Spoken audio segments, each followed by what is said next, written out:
I'm very concerned about my girlfriend at this point and I have no idea what to do.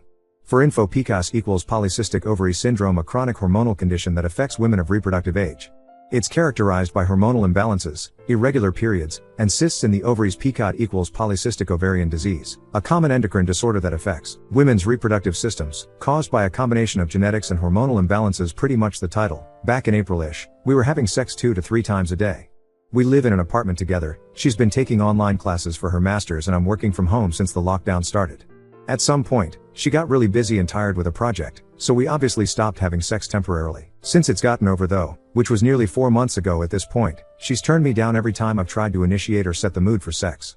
I have never pressured her. I usually wait a couple of nights before asking again when she tells me she's not in the mood, which turned into waiting a week, which turned into waiting 2 weeks. At this point I'm really concerned. We've never gone anywhere near 4 months without sex before. We've both always had pretty high sex drives. At this point it's important to note that I do not press the matter or pester or pressure her in any way.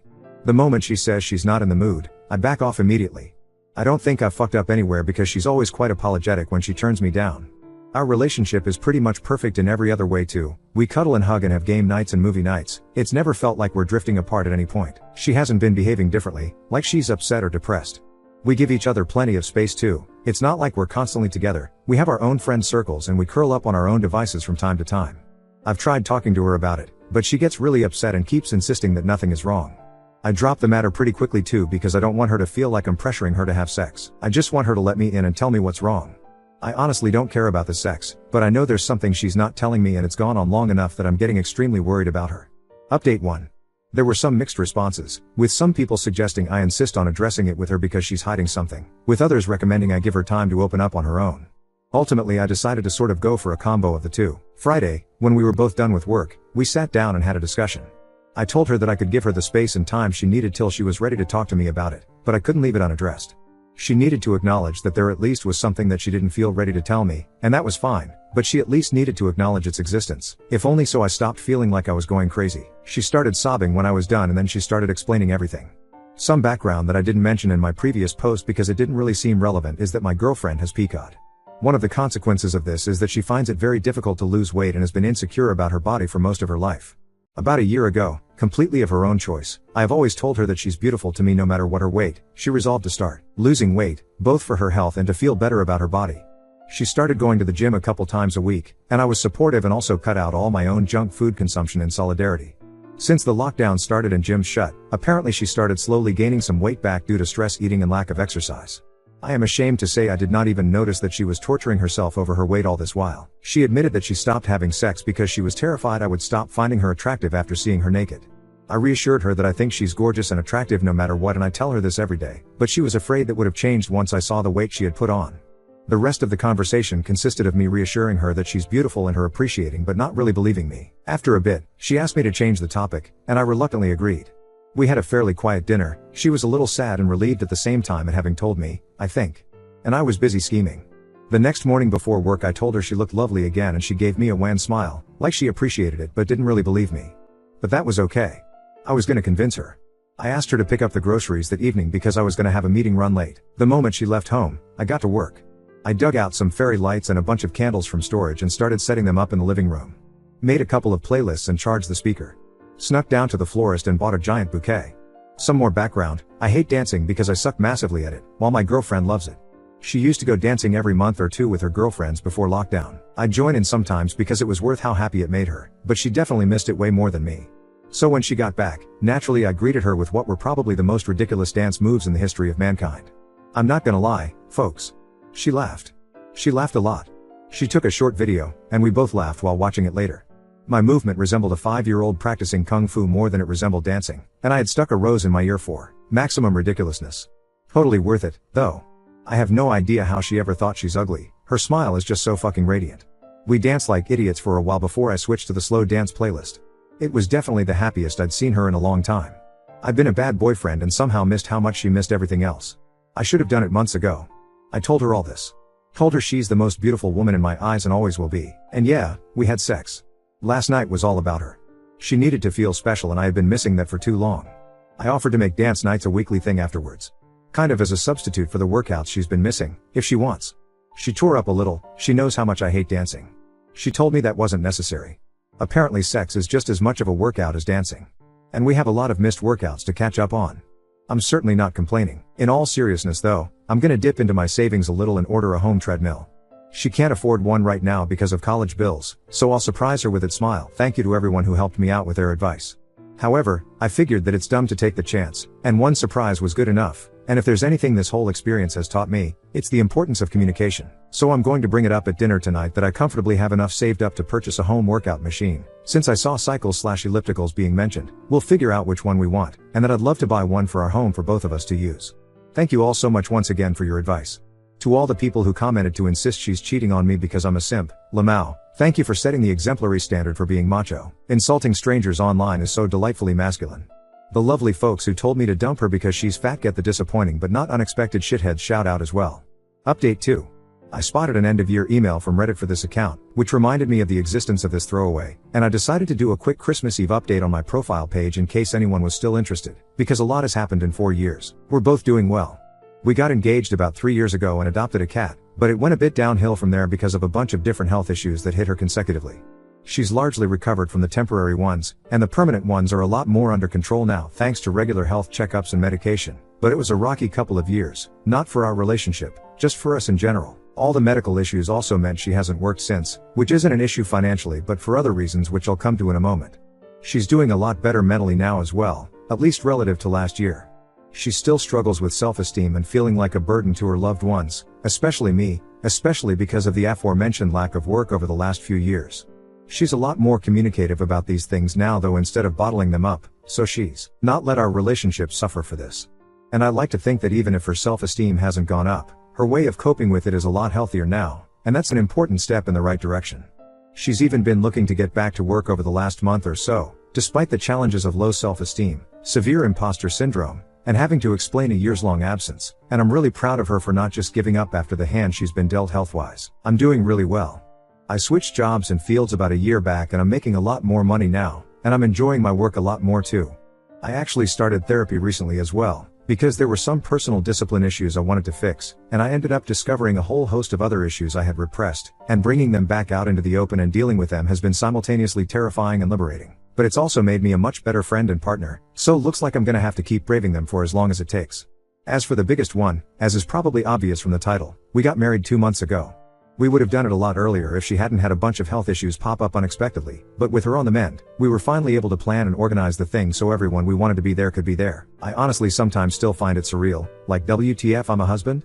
It still feels like I'm dreaming sometimes and I'm still that clueless wide-eyed college kid, but I look at the woman sleeping next to me and I remember all the ways I've changed for the better, all the ways I've grown up because of her influence, and I feel really lucky to have her.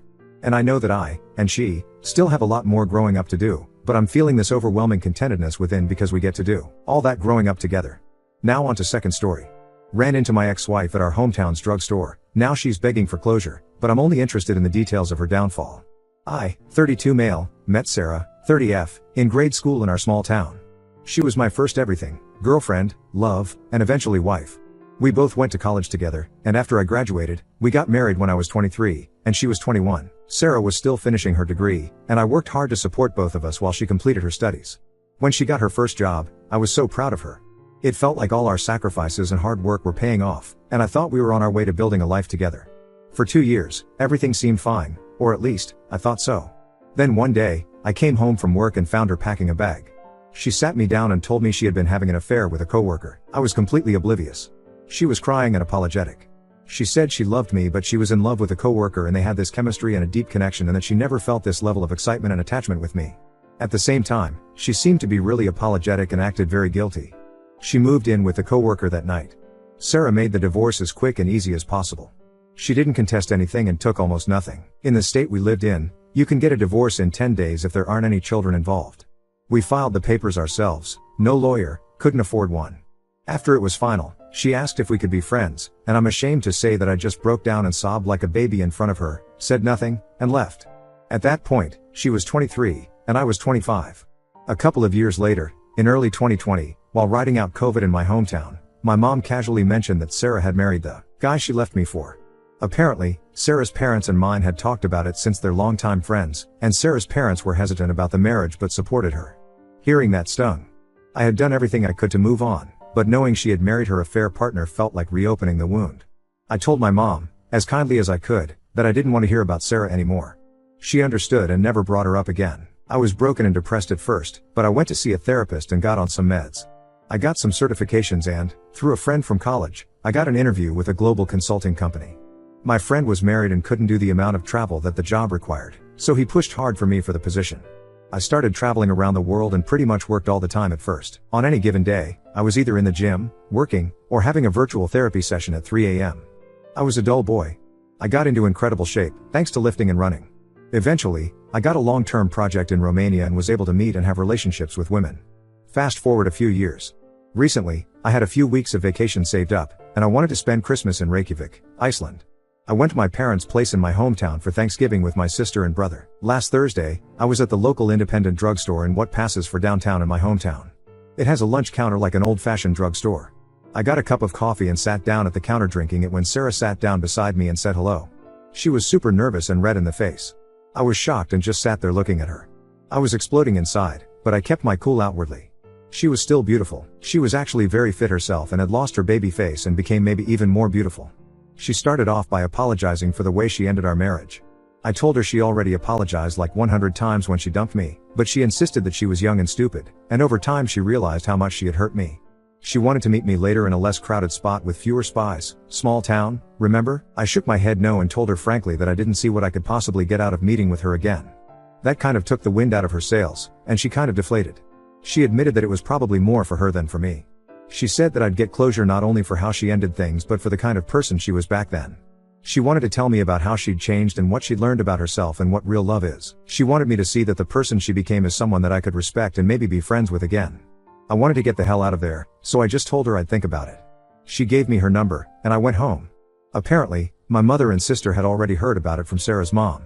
So I'm a big dumb victim of some kind of big dumb Hallmark Christmas movie hit job. My sister, 29F, and mom, 55F, told me that they kept up with Sarah since our divorce and they know that she's changed and that I should hear her out. My dad, 56M, just shook his head and walked off. My brother, 22M, thought all of this was hilarious. I asked if he wanted to chime in, and he just shrugged his shoulders and said that since Sarah and I knew each other from when we were kids, I should at least hear her out just to keep the peace between our families since we live in a small town. Personally, I do think that her family would feel insulted if I didn't at least talk with her. I know for a fact that she's living with her parents now, so it seems like her life completely, the bed. I'd kind of like to get the gory details as maybe a form of schadenfreude, but it's all behind me now, and I think it would all just make me sad. I guess I'm a better man now that I'm more mature, more wealthy, and fitter than I was when I was with her, but I'm still the same guy that she didn't have chemistry or connection with back in the day, so I think whatever comes out of her mouth would be bullsh. I think she's probably a dragon cosplaying as a princess and wants me to be her white knight. F at $K that. My mom and sister are pushing hard for me to meet her, and my mom says that she's afraid if I don't at least hear Sarah out, that Sarah's mom will resent her and make her social life more complicated. Let me make it clear that I have no intention of getting back with Sarah. Sarah is very beautiful, but so are the women of Romania, Iceland, and elsewhere. And they have the added bonus of not breaking my heart. I'm interested in going just to hear about what happened to her after she dumped me and to smooth things over for my folks. Update 1. I'm currently writing this from Reykjavik, Iceland. I have some friends I met while doing some consulting work here. This time of year, the days are very short and the northern lights are visible. Unfortunately, it's supposed to be cloudy and rainy for the foreseeable future here, so I'm out of luck with the aurora borealis. We're doing a Christmas pub crawl among other things. Reykjavik is very single friendly during the holidays. After I posted, for the next couple of days, my mom and sister kept bugging me about it until I caved. I know. I made it clear to them that I had no intention of getting back together with Sarah and that I was pissed that they thought there was a chance I'd get back together with someone who stabbed their son and brother in the heart. Finally, I told Sarah I'd meet her at the playground at our old school. It's a small town, so there's only one school that's K-12. When we met, I told her up front that I'm just there as a favor to our parents and my sister. She acknowledged that and we engaged in a little small talk.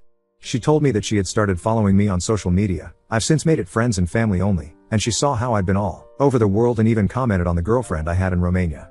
I told Sarah her name was Monica and we had a great time together. She then started in with the juicy stuff I wanted to hear. Unfortunately, it wasn't very juicy. Just regular boring relationship crap. She started living with the guy and it quickly became apparent that, once she was with him, the relationship went from an exciting affair to a regular humdrum relationship. She said she knew the forbidden sparks were gone the first time she had to pick up and launder the guy's skid-marked underwear. Yep, she left me for a guy who was barely toilet trained. She said she was in denial that she couldn't have thrown me away for a guy who was no good, so she doubled down by marrying him. Sarah was always very stubborn. He was apparently a good salesman and earned a lot in commissions, but he was really bad with money. They had a lot of fights about money and household chores, and finally she caught him cheating with a coworker. Oh, the irony. She left him with a wrecked credit score. She was pregnant with his kid at the time, so she got an AB0 RT. On. Trying to avoid the filters. This is something no one in our families know about. She's been living with her parents and working at the same feed store her dad works at. She said she wanted to reconnect with me due to the fact that we were childhood friends and had been each other's best friends for 17 years, and she missed me. She started on about how much therapy she'd been through and that she is a completely different person now. She wants me to know how much she cares about me and that girl I was best friends with is still there and blah blah blah. I can't even write this manipulative tea out anymore. I guess I'm not a nice guy anymore. I didn't want to start any kind of beef with her family and mine, so I just told her that I had also changed since she dumped me. I told her that when I touch something and get burned, I don't touch it anymore. I told her it's great that she worked on herself, but some new guy, idiot, will have to benefit from that.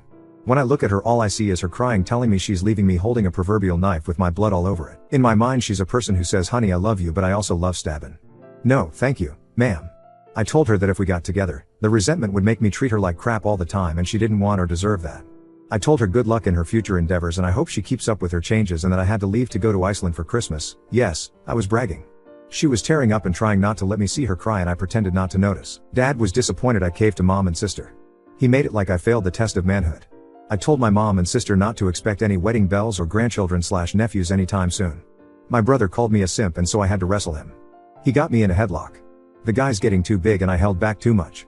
I left for Iceland the next day and I'm there until the new year. I'm headed to Budapest for a follow-up project. Sarah is not invited.